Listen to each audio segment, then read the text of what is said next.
Assalamualaikum, nama saya Tri Lestari, mahasiswi undergraduate Piawet Instika Gulu-Gulu, ingin menerangkan sedikit tentang seorang tokoh yang ide dan gagasan-gagasannya mewarnai corak pendidikan anak usia dini di dunia. Siapakah beliau? Beliau adalah seorang pendidik, seorang ilmuwan, dan tak kalah pentingnya beliau juga seorang dokter berkebangsaan Italia. Siapakah dia? Siapakah beliau? Tentu teman-teman tak asing ya dengan kata kebangsaan Italia. Seorang dokter kebangsaan Italia. Pastilah tahu siapa beliau? Iya benar, beliau Montessori, yang bernama lengkap Maria Montessori, yang lahir pada tanggal 31 Agustus 1870 di kota Chiaravalle, Provinsi Ancona, Italia Utara. Dan beliau meninggal di Belanda pada tahun 1952. Yang tepatnya tanggal 6 Mei. Beliau lahir dari seorang ayah yang bernama Alessandro Montessori. Ayahnya sendiri ini adalah seorang tentara Italia. Dan dari ibu yang bernama Refilde Stefani adalah seorang ibu rumah tangga yang berasal dari keluarga kaya dan berpendidikan tinggi. Jadi ibunya Montessori sendiri ini sudah berpendidikan tinggi. Itulah sedikit tentang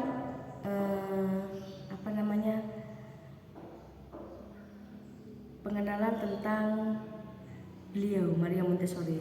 Jadi Montessori ini pencetus atau membuat metode-metode, membuat konsep-konsep pembelajaran yang bagus. Nah, di sini konsep-konsep Montessori yaitu anak mengkonstruksi sendiri perkembangan jiwa.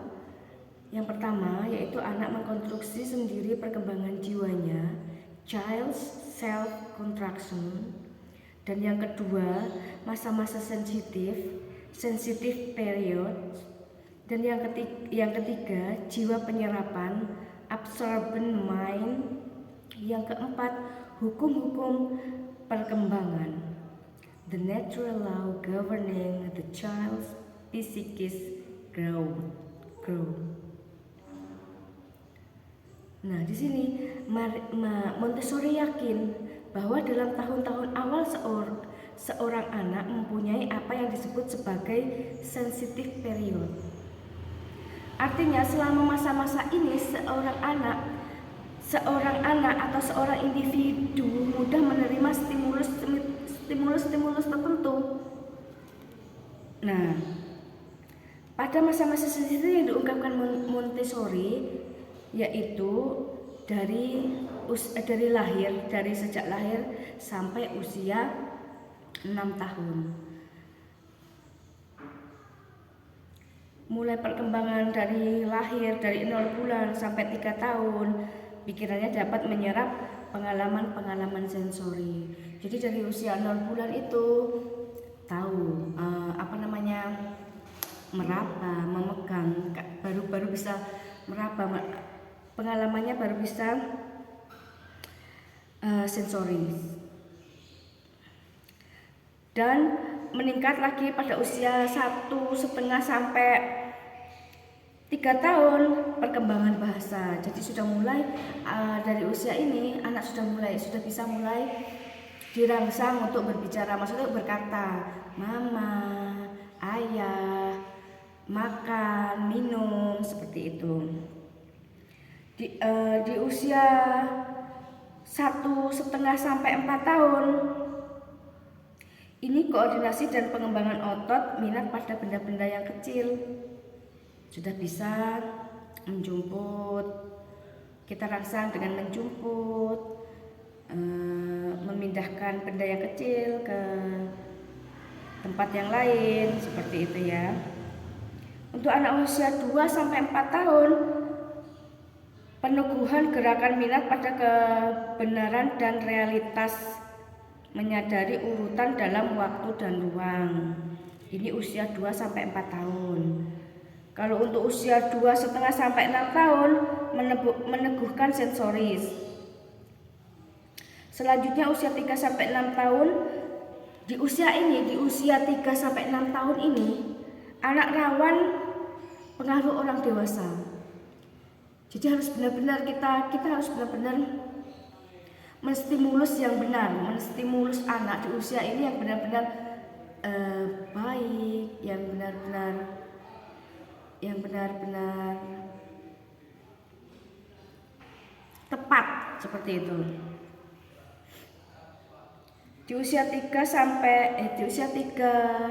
sampai 4 tahun setengah sudah bisa diajarkan menulis. Menulis mungkin menulis yang sederhana ya, maksudnya garis lurus atau titik-titikin dulu, garis miring, garis datar, seperti itu.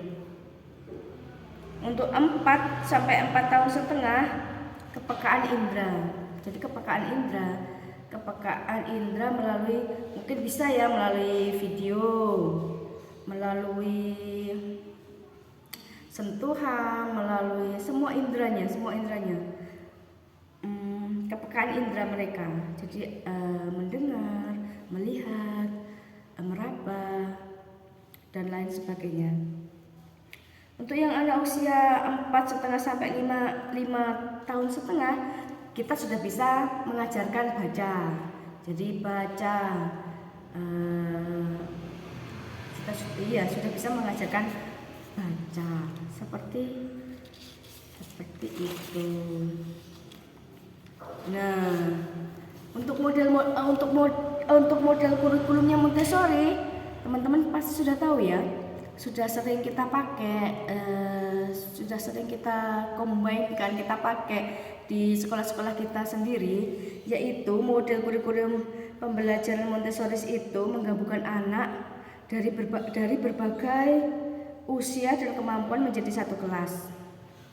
Lingkungan pembelajaran diatur sesuai ukuran tubuh anak, dan materi bermain yang berurutan dari sederhana menjadi kompleks, menyiapkan pengalaman langsung dalam setiap aktivitas anak dengan melibatkan anak secara aktif, dan guru bertindak membimbing dan mengamati proses perkembangan anak daripada instruksi. Jadi seperti itu, model kurikulumnya Montessori itu lebih kepada individual daripada kelompok. Jadi model Montessori menjabarkan 3 konsep sebagai kunci pembelajaran, yaitu 1. Anak belajar jika melakukan aktivitas secara langsung. Yang kedua, anak bebas memilih apa yang dibutuhkannya untuk mengembangkan kompetensinya. Yang ketiga, guru tidak boleh mendiktekan tujuan belajar kepada anak agar anak dapat memilih kegiatan dengan bebas sehingga tercipta suasana belajar yang menyenangkan. Jadi tidak perlu dipaksa, anak itu tidak perlu dipaksa. Itu menurut Montessori. Dan untuk prinsip-prinsipnya, untuk prinsip-prinsip metode Montessori sendiri, nah itu 1, kebebasan. Jadi anak dibebaskan melakukan apa yang mereka inginkan, seperti itu. Jadi kebebasan apa saja yang harus diberikan pembimbing kepada anak dalam lingkungan, yaitu kebebasan bergerak. Anak diberi kebebasan untuk bergerak kemana saja, baik di dalam ruangan maupun di luar ruangan. Itu menurut Montessori. Jadi kebebasan memilih, anak juga dibebaskan memilih aktivitas yang mereka sukai. Yang ketiga, kebebasan berbicara. Bebas berbicara dengan siapa saja yang mereka mau. Kebebasan untuk tumbuh, bebas untuk menyayangi dan disayangi, bebas dari bahaya, bebas dari persaingan, dan bebas dari tekanan. Anak tidak boleh dipaksa untuk melakukan hal yang tidak disukainya. Prinsip kebebasannya itu seperti itu. Yang kedua, mandiri.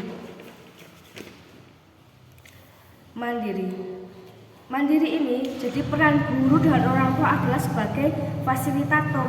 Jadi sebagai fasilitator itu hanya menyediakan bahan-bahan materi apa yang perlu dia pelajari, apa yang perlu ini, dan kita cuma sekedar melihat dan memberi arahan seandainya ada yang ini, ada yang menyimpang seperti itu. Nah, kita arahkan. Kita tapi tidak tidak memaksakan kamu harus ini, kamu harus itu, tidak seperti itu. Nah, yang ketiga, anak menyerap apapun yang ada di sekitar.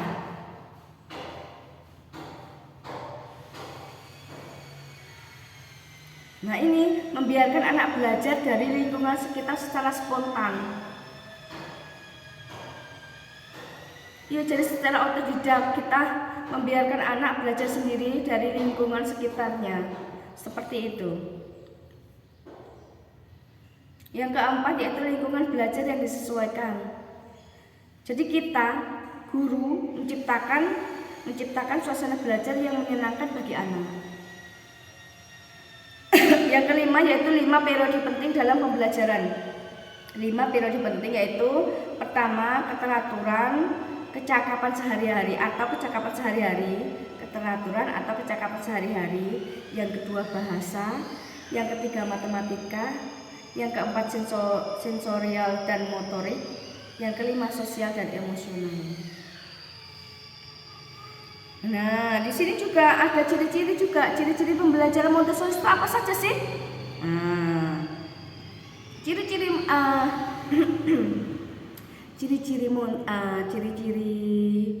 pembelajaran Maria Montessori itu ada 4. Yang pertama, menarik. Yang kedua, bergradasi. Yang ketiga, auto correction. Dan yang keempat, auto education. Itu ciri-ciri pembelajaran yang ada pada Maria Montessori.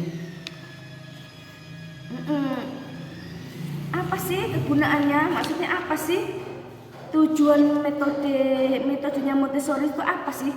Tujuannya? Nah, di sini saya ingin menerangkan tujuannya Maria Montessori sendiri untuk apa? Untuk membantu anak untuk menemukan minat dan bakatnya.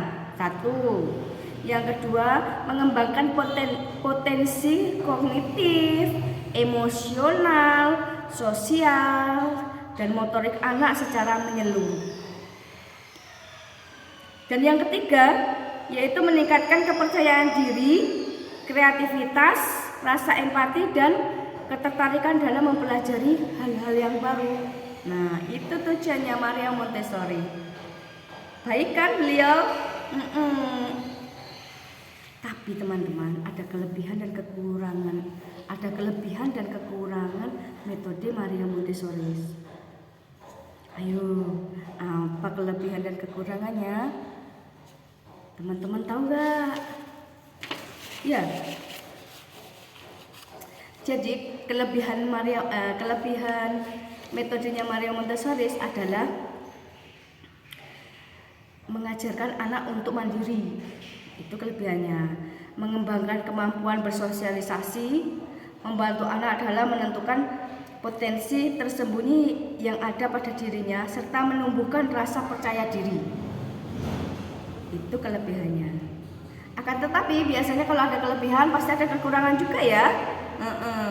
Jadi untuk kekurangannya sendiri yaitu metode Montessori juga memiliki beberapa kelemahan.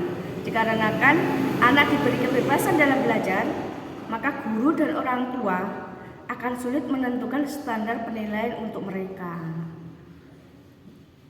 Iya kan? Iya.